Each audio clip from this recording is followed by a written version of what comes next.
ரமதானுடைய முதல் நாள் அல்ஹம்துலில்லாஹ், ரமதானுடைய முதல் நாளை நாம உயிரோடு இருந்து அதை பெறக்கூடிய வாய்ப்பை அல்லாஹ் நமக்கு கொடுத்திருக்கிறான்.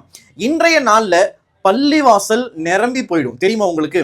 பள்ளிவாசலை நிரப்பக்கூடிய அந்த நபர்களுக்கு கிட்ட என்னுடைய ஒரு தாழ்மையான வேண்டுகோள் என்ன அப்படின்னு சொன்னா, எவ்வளவு சிரமங்கள் இருந்தாலும் எவ்வளவு கஷ்டங்கள் இருந்தாலும் ரமதானுடைய பிறையை பார்த்ததுமே தராவி தொழுகணும், நோன்பு நோக்கணும், ஃபஜ்ர்ல சஹர் செஞ்சுட்டு வந்து ஃபஜ்ர் தொழுகணுன்ற இந்த சிந்தனையோடு ரமதானை உயிர்ப்பிக்கணுன்ற பெரிய சிந்தனையோடு வரக்கூடிய உங்க அத்தனை பேருக்குமே அல்லாஹுடைய மிகப்பெரிய அருள் கிடைக்கட்டும். உங்கள்கிட்ட என்ன கோரிக்கை? என்னுடைய கோரிக்கை என்னன்னு சொன்னா, ரமதான் முடிந்து ஷவ்வாலுடைய 1ஆம் நாள் ஈத் அன்னைக்கு அன்றைய நாள்ல இருந்தும் இதே போல இந்த ஒரு மாதம் தொழுதது போல என்னுடைய வாழ்நாள் முழுக்க நான் தொழுவன்ற சிந்தனையோட இன்னைக்கு நீங்க பள்ளிவாசலுக்குள் நுழைங்க.